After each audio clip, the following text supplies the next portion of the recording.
But let me give you a tiny tidbit of bits and pieces that come from the Old Voice Network. There is an organization called the National Reconnaissance Office. You've probably heard of them. Absolutely. A very super secret group, and a super secret group among super secret groups. In the National Reconnaissance Office, about, I guess, 4 or 5 years now, they had for a number of years a series of satellites called the Keyhole system. You've heard of it? Yes. Keyhole. Oh, it was super secret and probably the very best satellite system in the world. Mm-hmm. Well, they probably made it even better now. They could supposedly read a postage stamp from space. Well, there were some intriguing questions being raised by a number of people about what was known as the Ararat anomaly. Are you familiar with the Ararat anomaly? Mount Ararat, Noah's Ark. Okay. And so the guys in the NRO took their keyhole system and focused on the Ararat anomaly, which is, you know, a puzzle. Well, when the word got out, when the pictures finally were downloaded, and they computerized and enhanced them and cleaned them up, and they pushed them on the wall, or they broadcast them on the wall there at NRO. The remarks went something like this, and these are actual quotes. Jesus Christ, it's a goddamn boat. Christ, it's a big boat. Okay, one would say, why would something like that be so highly classified that it is way above top secret? Why would the discovery of a boat on Mount Ararat be classified so high, far above, you know, anything? Anyhow, the story comes out. The reason they classified it is because after they discovered that it was a goddamn boat, a big goddamn boat, they inserted a team of SEALs on the site. Yeah, that's a term that the military uses to put a bunch of guys on a scene. Right. Apparently they dropped them by aircraft. They parachuted down, a dozen of them or so. They inserted them onto the scene, and these guys spent several days in this goddamn boat. And then they extracted them by helicopters. And when they extracted them, the guys brought with them some anomalous artifacts, which have never been described or named. But those anomalous artifacts is what led to this whole thing being classified not only top secret, but way the hell above. And that's a little bit of information that's come out via the network of the old. So are you saying this is Noah's Ark? No one knows what it is. It was originally the Ararat anomaly. But then they discovered that it was a gigantic boat, apparently. But a boat built by humans. Well, it appears to be. Mm-hmm. It's essentially, from what they gathered, wood. Mm-hmm. But it's a work of genius, apparently. It was intricately put together. And it's really... And it survived all these years. Well, apparently. The question, how many years, you know? When was the flood? The last rumor I had was 12,000 years ago. 10,500 BC. When are they saying? I mean, I'm sure you have a theory. Well, the religious implications of it, you see. You know, every ancient culture on the planet has a similar tradition about a flood. Right. You know, they have classified Lake Vostok. They took it away from JPL, who was monitoring it, and, you know, with satellites and all. You're familiar with Lake Vostok in Antarctica? Oh, no. Oh, God, that's a sensitive story in itself. Under the ice in Antarctica, there is a freshwater lake deep, deep down under the ice. That's 100 miles long, about 50 miles wide. Fresh water, The temperature in the damn lake is about 65 degrees, which is pleasant swimming, you might say. But at the end of Lake Vostok is what's known as a gigantic mass con, a mass concentration of metal, very similar to the mass cons they discovered on the moon. Gigantic circular-shaped metallic objects deep under the ice at the end of Lake Vostok. Highly classified. JPL had it. National Security Agency took it away from JPL. It's one of the most sensitive things in the world now as to what is the anomaly at the end of the lake, the mass concentration that is so easily picked up by satellites.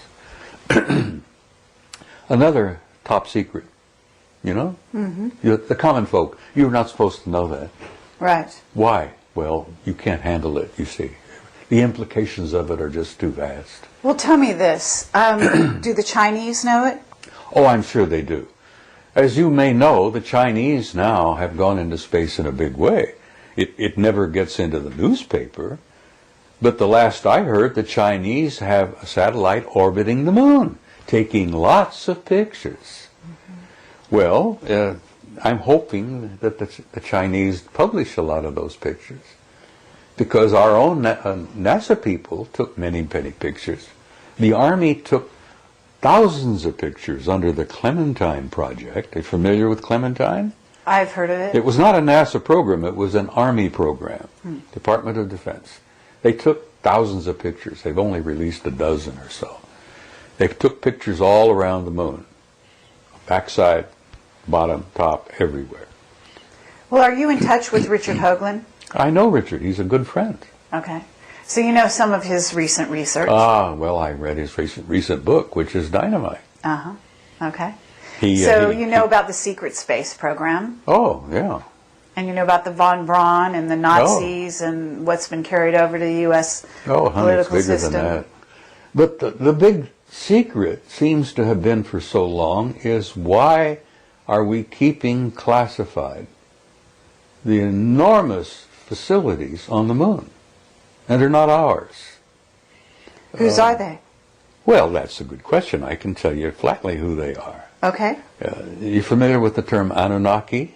Absolutely. All right. Well, you really have to understand Zecharia Sitchin's work to really grasp where we stand today in relationship with this group of intelligences, and I'm not speaking of one. There are several. The last I heard, there were 4 different groups we were relating with. The Anunnaki are one, and there are others. Okay, this is very interesting. Can you describe the Anunnaki that first of all, have you had exposure to them face to face? Me? Yeah. Yes, I've met some face to face. Okay. Now, whether they were the Anunnaki, I don't know. Okay, well... The ones I've run face to face were typically human. Typically human. I mean, they could put on a suit, tie, a dress, blue jeans, T-shirt. Okay. Walk in our midst and you would never know. And they weren't 9 feet tall or higher? No. The ones I've met and the ones I've seen aboard the ships are not that big at all. They're just like us. Uh-huh. So we're dealing with 4 different groups that I've concluded, my own personal view. Okay. Yeah, you might talk to Jim Sparks and he might tell you there are 8 or 10 or a dozen more. I don't know. I can only tell you what little bit I've learned over the years. There are 4 different groups that I've encountered, and they're all humanoid. One group is completely human. And not all of the Anunnaki are 9 feet tall. They were human enough that we are related to them and they're related to us. And that lovely little story in chapter 6 of Genesis is quite true. They did indeed engineer the genes and chromosomes of an existing species on this planet. God knows how long ago. Sitchin says it was 200,000 years. The information I have learned indicates that one of the major tweaking took place about 60,000 years ago. That Homo sapiens sapiens was tweaked and genetically manipulated even more. So we're coming along slowly. Okay, so what 4 races? Let's name them, in your opinion. Well, there are the humans. Okay. Some people call them the Nordics. Then you have guys that are very pale and very tall and very broad, which some people refer to as the big whites. Okay. And then you have the little guys. The Greys, and then the Anunnaki. So those are the 4 you're familiar with. And not all of the Greys are an evolved species. Some of them appear to be what they used to use. They were an artificial life form. Androids. Yeah, they were humanoid androids, but they were constructed. They're laboratory products. And they often wondered why, in cases of crashes, where there were survivors, that some of them didn't come back and try to retrieve.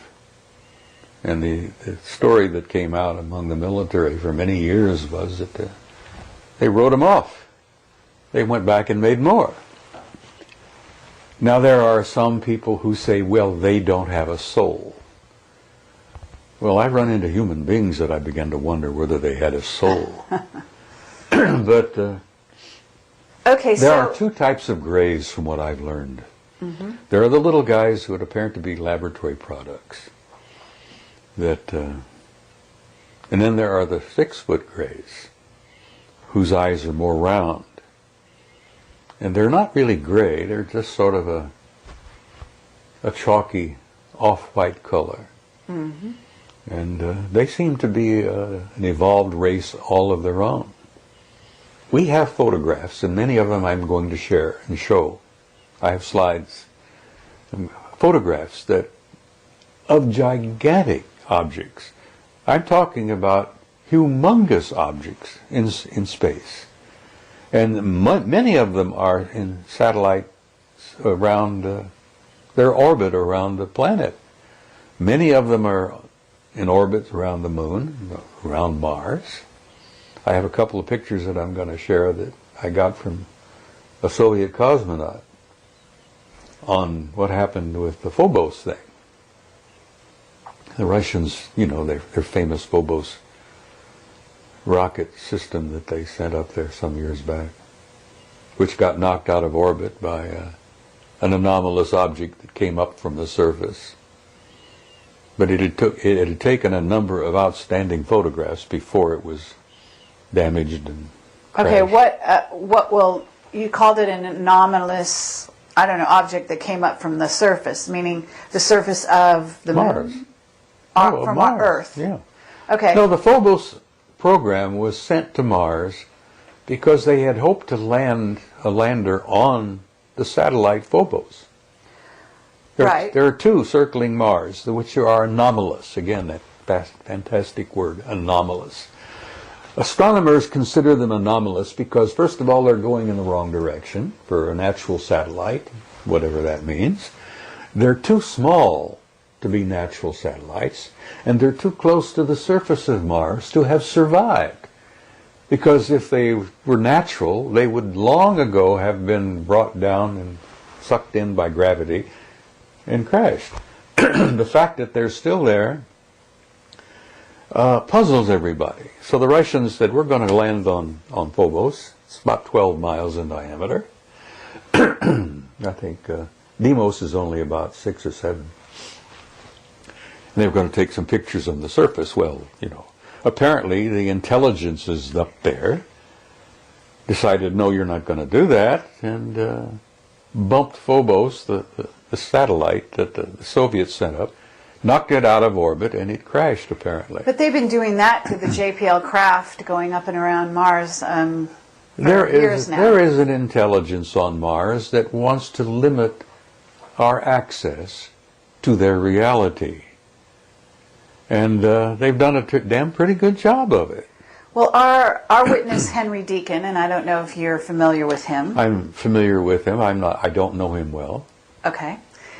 He has said that the Anunnaki are on Mars in They bases. are. I agree with that. So are they the ones shooting down those objects, you know, the various probably. craft from JPL and so on? Look, Zechariah has said, and I know this old man, I respect him tremendously. He says they never left. They withdrew overtly from their activities on the planet with us, but their activities have continued covertly, both on Earth, the Moon, and Mars. And from the knowledge I have and the limited amount of information I've been able to get, that the primary focus, the primary intelligence behind all of this are the Anunnaki. The same group that genetically engineered us so many thousands of years ago. Okay, but you've got Enki and Enlil, right? And these are warring brothers, and one is working for the positive side of humanity. Well, and you the had other... this dysfunctional family. They even went to war with each other. And man was in the middle, as he always has been. You know, we were a product of their engineering. They engineered us as a slave species. They engineered us to work for them. So they're still at war. They still have a difference of opinion about us. Now, whether Enlil and Enki, he goes by two names, Okay. whether they still are alive or not, Right. with the genetic geniuses that they have been, that they are, they can genetically manipulate, you know, they ingeniously genetically manipulated their own chromosomes, DNA, till they literally have become practically immortal. Now, I wouldn't be a bit surprised that Enki and Enlil may still be alive. Mm-hmm. Maybe they're running around with a cane like I do, and grunting and groaning. You know, they got the great grandkids doing the running, and I don't know that, and I'm sure that no one else does. But apparently, the factions are still divided, and the one side wants to use us, as they always did, and the other side wants to give us the opportunity to be our own species, to chart our own future, and to call, you know, to determine our own lives. Mm-hmm. And there apparently has this been difference of opinion going on. So when we get back to the national security state and the state of the U.S. right here and now, I mean, you're an ex-military. I hardly want to call you ex because I think you're in some ways probably still consulted here and there.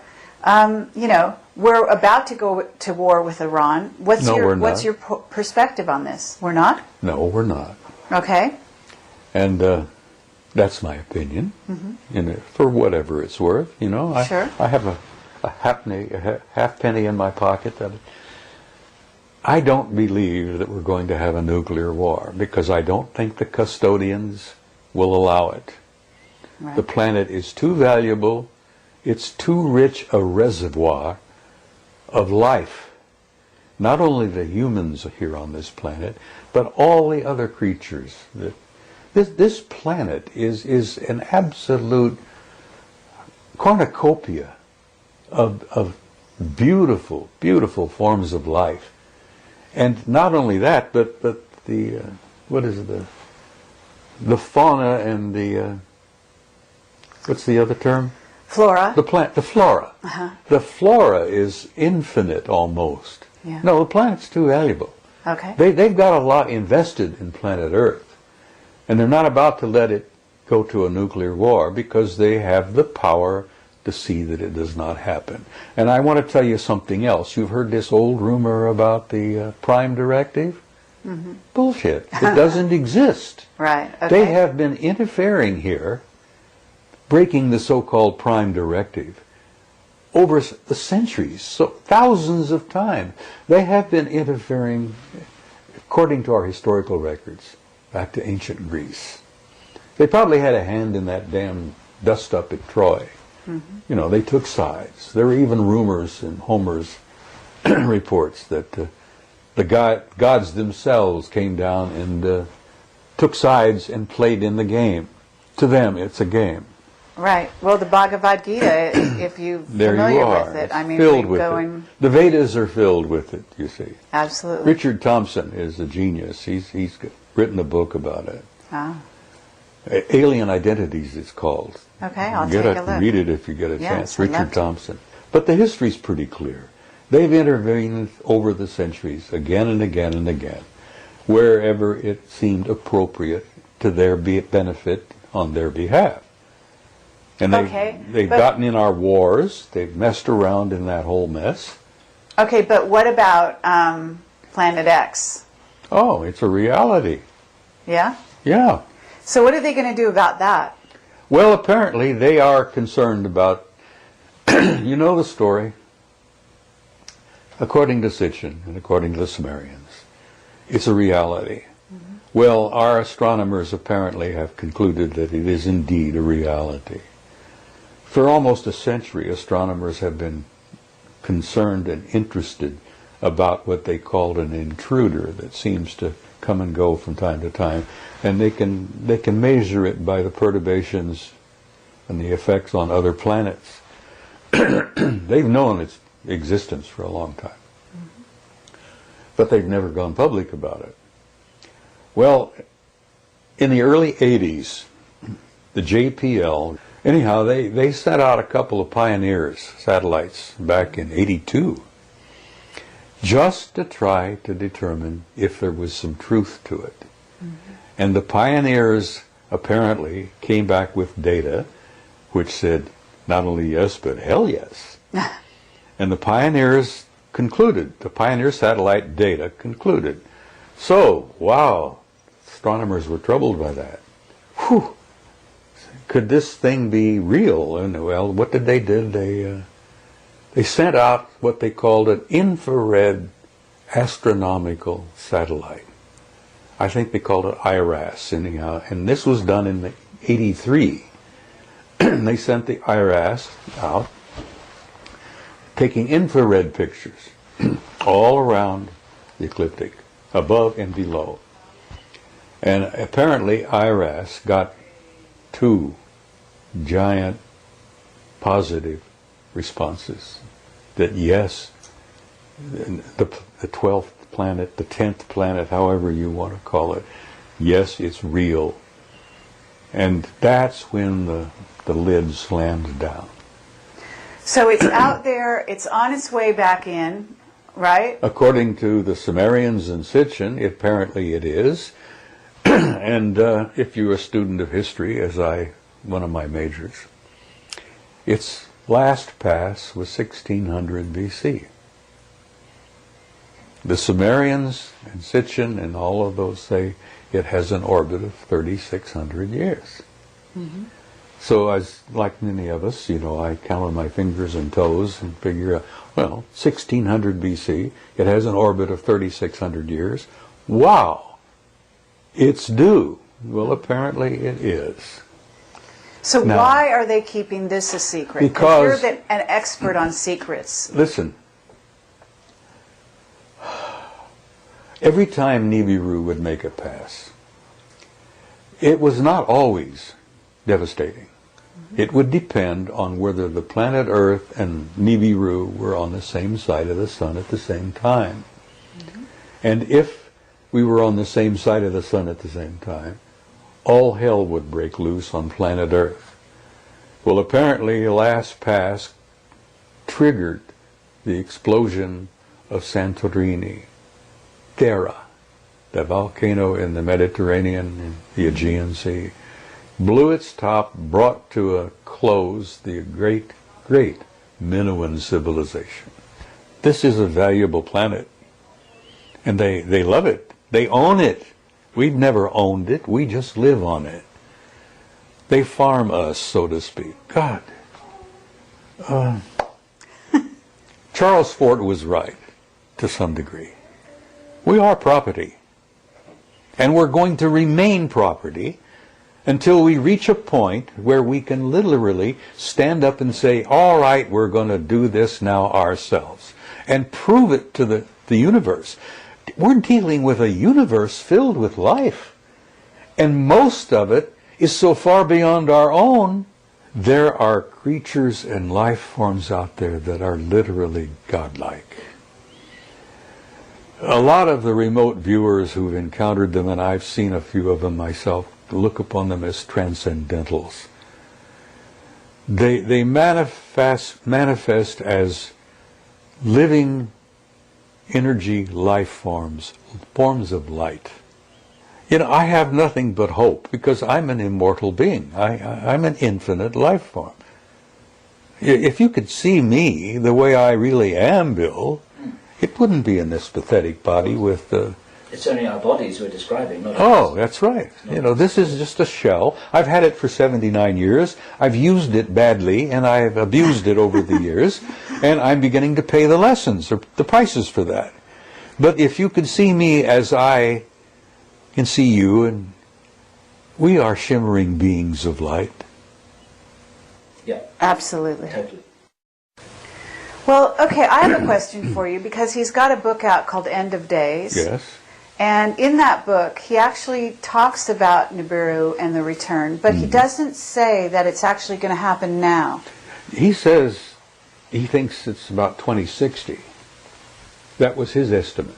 Okay, and so where does this information that you have and 2012, how do we put this all together? Because I'm going to say something about what you're telling us, because it's clear that you're something of an intelligence analyst yourself. You certainly have an incredible background. You can cross-correlate and so on.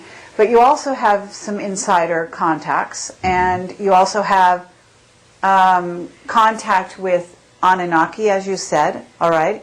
So where are you getting your information, and are they saying anything specific about what's happening 2012? Because I'm not so sure about Zachariah's question. That's 2060, but apparently it could be before that. The Department of Defense is quite concerned about it, that there are entire sections of the Defense Department that are working on that subject, particularly. The big question is, are we in it going to be on the same side of the sun at the same time? And some of our remote viewers have concluded that yes, it's going to happen this time. That we and it will be on the same side of the sun at the same time. And if the remote viewer, and they're getting their information from ETs, and much of my information from the same source. And yes, we're in for some bad times. And we're talking about while we're still here on the planet, because I don't know that we'd be alive during 2060. Well, I don't know whether I'll still be here or not. You know, I'll be 80 in March, and, you know, I've got a ticket out of here. Right. I've got it Okay. stamped, I've got it paid. But I'm 9 years beyond my warranty as it is. No, but I think you're going to live quite a while. So we've got this interesting thing going on, and we have a huge crackdown on anything to do with Planet X. It's Yes. been made the laughing stock. It's an amazing thing. Oh, the ridicule is I think it supersedes even the ET ridicule. oh, it does. It does. I think it's been so strong, and it actually has come, I would say, from the Vatican. Mm-hmm. So what are they so afraid of, number one? And number two, have you heard the theory that basically what has to happen is a protective shield is going to be put around the Earth such that this time it's actually not going to have the impact that it has in the past? I've heard that rumor in passing. And the technology exists to do that. What I have a suspicion is that much of what will transpire will be allowed to transpire. The Earth is not going to be destroyed, and the human race is not going to come to an end. But it is going to be a difficult period of time when it begins, and let me tell you, it has already begun. The reaction from the sun is a clear response to the presence of this other body. Now, this other body has already been photographed by telescopes in southern Chile and in New Zealand. I had asked Marcia to dig into her files. I had an article from a good friend who publishes a magazine in Rome. And Adriano, I don't know whether you know about Adriano Forgione, brilliant young man. Yes. Anyhow, he has connections with the Vatican. He has good friends who are Jesuit priests and astronomers. And the Vatican is concerned about it. Anyhow, Adriano sent me an article including 2 photographs that have been taken of Nibiru already, taken by primarily, I think, this observatory in Chile. But they've taken pictures at an observatory in New Zealand as well. So it's close enough now that optical telescopes have pictures of it. And they're studying it carefully to try to determine, what is it they call it, the celestial mechanics of how everything moves. Well, if our remote viewers are correct, and the ETs have given us some rundown on it, it's going to be a difficult passing. Because we and it are going to be on the same side of the sun at the same time, and that means all hell's going to break loose. Now, they have the technology. We're talking about not only Anunnaki. There are intelligences out there that began 1 billion years ago, then they have technology that puts them in a category of what Kaku would call a Type 3 civilization. Mm-hmm. So that a Type 3 civilization has the technology to mitigate the passing of Nibiru. Now, whether they do that, as you say, put a protective shield around it, Nibiru has done that for itself. They have a protective shield around their planet, which is why in the photographs it comes out as kind of reddish gold. And apparently that's why they came here for the gold in the first place, because they were losing their atmosphere, and they needed to seed gold particles in their atmosphere to keep the atmosphere from, they go on a long trip out there. Okay, but the Anunnaki are here, you're saying, and yet the Anunnaki are supposedly on Nibiru as well, or what are you thinking, or what's your sources telling you about this? The civilization, the Anunnaki civilization, is on the planet.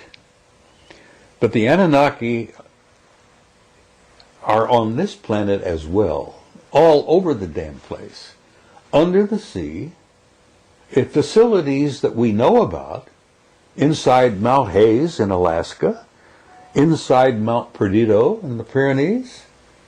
There's one right in the middle of Australia, which is near Alice Springs. And what's the facility out there? Pine Gap. Pine Gap, yes. Thank you, my friend. Pine Gap. And that happens to be the R&R facility, according to the remote viewers. What's R&R? I'm sorry. Rest and relaxation. It's what we used to call it in the military when we. The R&R facility for who? What, the Anunnaki? For the ET Really? and the Anunnakis, yes. Pine Gap. And they're dealing with human beings. They need rest and relaxation. A lot of my work has been a result of analyzing and sifting and evaluating the work of others. That's what an intelligence analyst does. Takes data from a variety of sources. But I have some information that I have been provided from sources within the U.S. government that tell me that, yes, they are deeply concerned about it, and they're worried sick about it, and they don't know what to do about it, because we don't have the power to do a damn thing about it. Is the estimated date, as best you are given to understand by your sources, in the next few years, rather than Sitchin's estimate of 2060? Well, let me tell you something about... You're talking about 2012? I'm talking, well, there are some serious Planet X researchers who say that we'll see the thing next year. and the thing's going to start. I think you may see it next year, but I don't think you're going to have the hell breaking loose until maybe about 2020. You're going to have a build-up of factors. It's not going to happen all of a sudden, just like that. You're not going to go out the front door and all hell's breaking loose. You're going to see a series of events taking place involving our geologic structures. You're going to have increased volcanic activity. You're going to have increased sunspot activity. We're at a low right now. Mm-hmm. But you're going to see tremendous sunspot activity. You're going to see tremendous geologic activity. The ring of fire will probably erupt. Now, these are all going to be clues that all hell is coming, you know. You're going to have storms. The cyclones have been getting worse, and the hurricanes have been getting worse. And you're going to be having hurricanes showing up in places that they really haven't troubled us for a long, long time. So you're going to have a build-up, not slowly, but a consistent build-up of geological and weather and sunspot activities. And you're probably going to, the estimate that I've heard from people who have studied it is about 2020. Is that what the underground bases is all about? Well, I have always had the conviction, and I've put this together over the years, that the so-called elite, the creme de la creme, when they're self-designated, you know, they have been preparing for chaos for years. It initially was initiated by the thermonuclear threat with the Soviets. Underground, fallout shelters where we could go. We had our own air conditioning. We can have our own food supplies and our own water supplies. That was a program that began that I worked very closely with when I was with FEMA over the years. I've been in underground facilities you wouldn't believe. Mm-hmm. And there are facilities everywhere that are not known. I mean, there's a big facility right under Fort Huachuca here in Arizona. I mean, a massive one. Never come out. It'll build up slowly, and it's already subtly begun. And they don't want to talk about it. No one wants to share it. I mean, look, for God's sake, what the lid they've kept on the reality of ET activity on the moon and Mars. You know, when Ike met that crowd at Muroc, which is now Edwards, right, in '54, he met the Anunnaki. Mm. Poor Ike, not long after that, had a heart attack. It was more than he was able to deal with. The shock of that reality took a toll on him. And that's one of the reasons why the Brookings report reached the conclusion it did. You can't tell those poor folks out there all this. They couldn't handle it. Well, BS, they can handle it. Damn, human beings can handle anything. I mean, I have to agree with you. We've gone through hell over the centuries. If we could handle Attila the Hun and Adolf Hitler, we can handle anything. We've been designed to handle anything. We haven't been designed to live very long. But then again, there's another story there. Right. Where did you think that this tremendous outpouring of knowledge on the double helix, our RNA, our DNA, and all of that has been coming forth? Is there some connection with the fact that maybe we now have a relationship with the guys who originally designed us in the first place? Sure. Of course we have. We're now in the process of redesigning and engineering our own DNA. And we're being told how. We're being shown how. And thank God they're sharing it with us now, because the first time poor old Adama and Iwa wanted the knowledge, they threw him out of the garden, as it were, you know. And that's another thing I want to talk about briefly in passing, is that there's no such thing as original sin. And that's a crock of manure that's been forced down your throats for thousands of years. There's no such thing as original sin. The human race never fell. It was pushed. And this species that you and I are a part of, this beautiful, wonderful, hopefully incredible race of humans, does have a future. And it is in the stars. Mm-hmm. And we are going out there to reclaim our rightful place, where we should have been in the first place.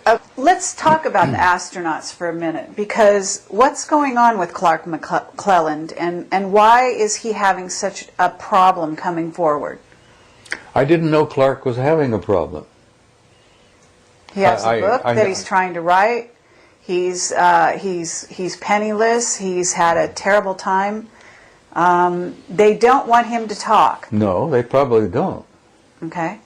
And have you talked to the astronauts?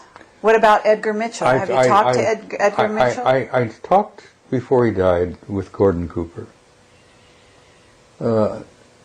I was on the phone a few times with Cooper. He even sent me a autographed photograph of himself. I admired him because he was one of the mavericks who had the courage to come out and say what he had seen. I've known Ed Mitchell for some years. Every time I get a chance to see him, I chat with him, and I consider him a delightful man. He's very warm and terribly bright. Are they mind controlled? To some degree. Have their minds been wiped? Cooper never was. Okay. They never got to Gordon. And I don't think they got to Neil Armstrong either. But all of the rest of them, to some level, have been kind of, well, what's the word I'm looking for here?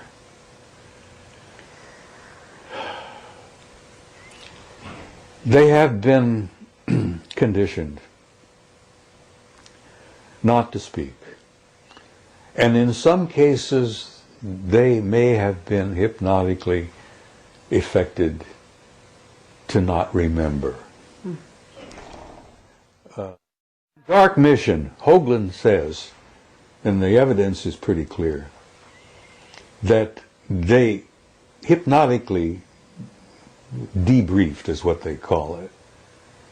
But supposedly they were hypnotized to help them enhance their memory and to recall, and apparently some of them had been hypnotically advised not to remember certain things. As much as I admire Ed Mitchell and respect him, tremendous, wonderful guy, he has admitted publicly in front of other people that his time on the moon, walking on the moon, was kind of vague. He can't recall everything. And of course,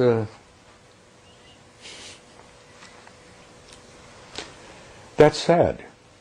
And then you have a case of Aldrin. Now, Aldrin has had experiences where he has been with friends, and the subject would come up, and Buzz would start to cry, or he would get nauseated. One time, and Hoagland touches upon this, I think, in chapter 10 in the book, where Aldrin was in conversation with a few people and with his wife, having a few drinks, and was just kind of relaxed. And somebody asked him a blunt, straight to the point question, and he had to run out and throw up. He got sick. Now this to me is a result, and I've studied it enough over the years to know that sounds to me like hypnotic suggestion. Mm-hmm. He has been hypnotically conditioned not to remember or to not even discuss it. And if he gets nauseated, and in the one instance with a bunch of old friends, old flyboy types, he ended up starting to cry. Now this breaks my heart, because Aldrin is a good man. He was one of our better men to be selected for that program. Mm-hmm. You know the story, and this is common knowledge. They got back from Apollo 11, They put Aldrin in a sanitarium for about 6 weeks. He was suffering from alcoholism. Do you believe that? Do you believe one of our best and bravest, one of the finest, who in the Apollo program suffered from alcoholism? Nonsense. You know, that apparently it was the programming to be reinforced. Now, why would a grown man with his background break down and cry like a baby, or end up getting nauseous and barf on the subject? That's hypnotic, post-hypnotic stress. So what is it on the moon that is, you know, that is so important that they want to completely whitewash it out? Oh my God, these astronomical societies, the professional astronomers in this country have been guilty of criminal activity.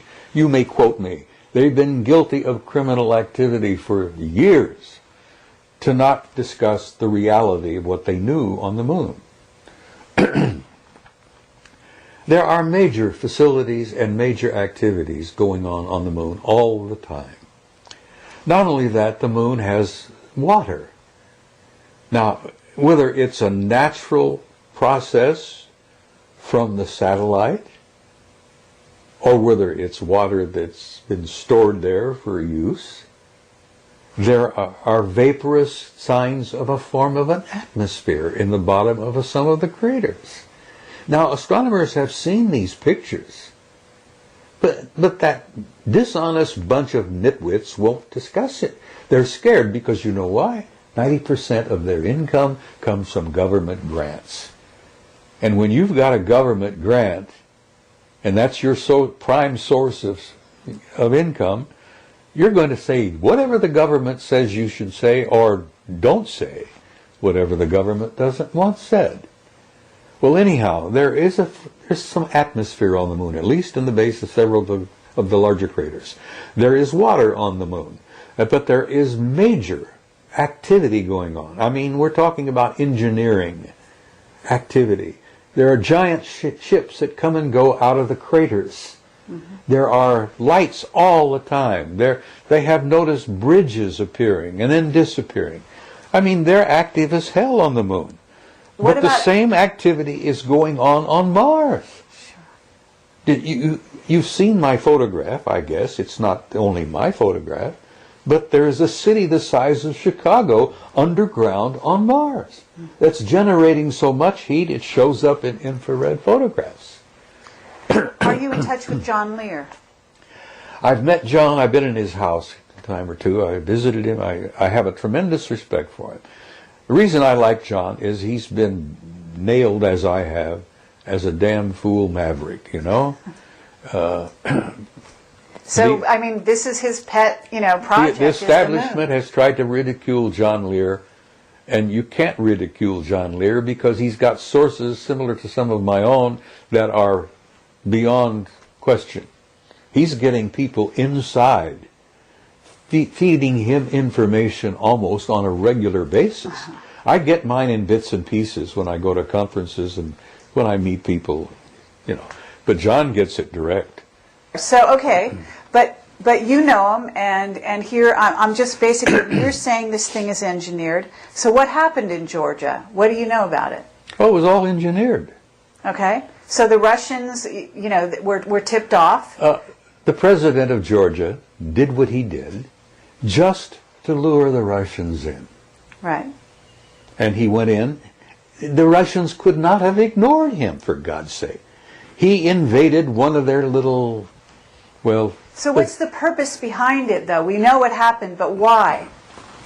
I think, what could the purpose be other than to detract people's attention from this over here to this over here? Okay, and while our economy was falling around your knees, we're all paying attention to the Russians invading poor little Georgia. Okay. Well, the Russians didn't invade poor little Georgia. They went out and whacked the president of Georgia's little pee-pee, as it were, stopped that, and they pulled back, Right. That was, you know how the magician works? He gets you in front of his, he's Very got, good, and yes. he's doing this with this hand while he's picking your pocket with this one. That's right. And that's what the government is doing. And when I say government, it's not the government you think you got. Mm-hmm. It's not the, God, that's all a facade in itself. Mm-hmm. The government we've got is probably being totally run by the Anunnaki. Because there is a power beyond power that's pulling the strings. Right. They call them the Illuminati, but there are guys above the Illuminati that are really in power. Okay, but we're told the Vatican is behind a lot of it, and that, in other words, the Vatican is behind what's going on in the U.S., that there's a plan, and you've got the Anunnaki. This is not a positive plan, okay, to take down the U.S. Well, they think it is. Do you think it is? Their ultimate idea is, yes, a positive idea. Okay, what is it? A one-world government. Oh, right. Absolutely. Of course that's what they want. Right. And they're going to have it eventually. Absolutely. Now, you can have a positive one. But the growing pains, right? the growing pains that we go through before we get there, it's going to be pretty horrendous. Not only are we going to have to put up with this crap with Nibiru, which is a real thing, but this growing process that we're going through to end up eventually with a one-world government is going to be painful as hell. And there's going to be a lot of blood on the streets before it's over with. Mm-hmm. Sadly enough, that's in my opinion a fact. And that's being manipulated from a very high level. Okay, but we have white hats in the U.S. government that are actually trying to prevent this, are they not?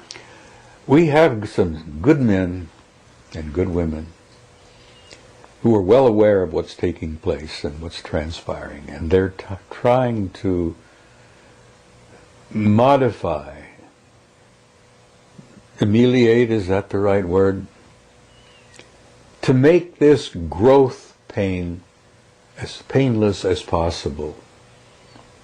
They're trying to not have as much blood as it might take. Growth from adolescence as a species and as a society is somewhat like the painful growth of an adolescent kid, 13 years old, who's trying to grow up. Do you remember when you went through that? It was Sure. not fun time. Absolutely. So, okay, but let's get down to the nuts and bolts. The stock market is crashing. Mm-hmm. You need to invest in gold and silver The if you want stock to stay market alive. was rotten to its core. Absolutely.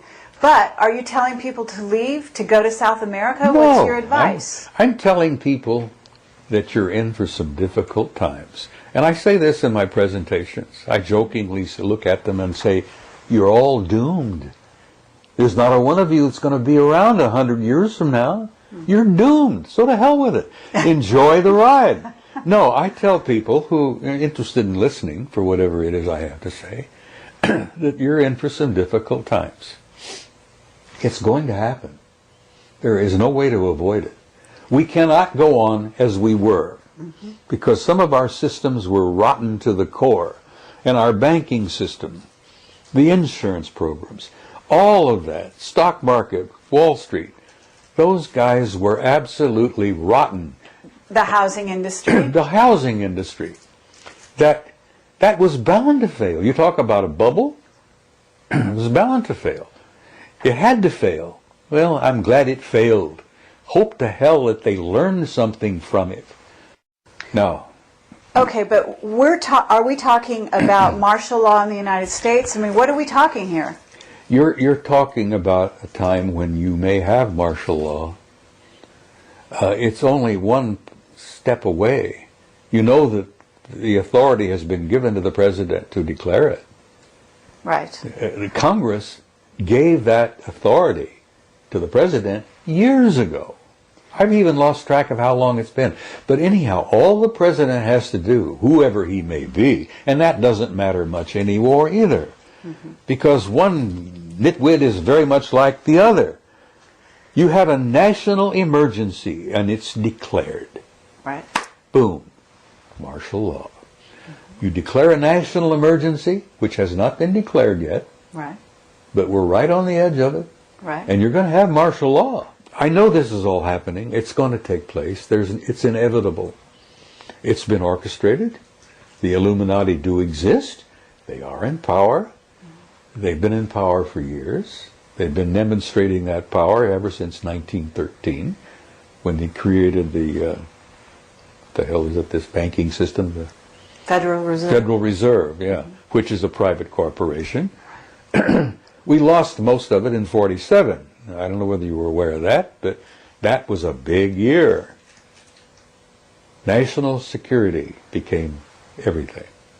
It became the member of the triad. 47, we declared, we made the National Security Agency. We formed a pact with the Brits, the Australians, the Canadians, and New Zealanders. The UKUSA Pact, which most people don't even know exists. The UKUSA crowd, all of us, Britain, US, Canada, New Zealand, Australia, are all like this. Whoever's in the White House and who's ever at Buckingham Palace, it don't matter. All right. The power behind the scenes has been running this damn thing since 1947. And Ike saw it, scared the hell out of him. He met the Anunnaki, that scared the hell out of him. So they're pulling our strings now like they always have. Okay. So what's your solution?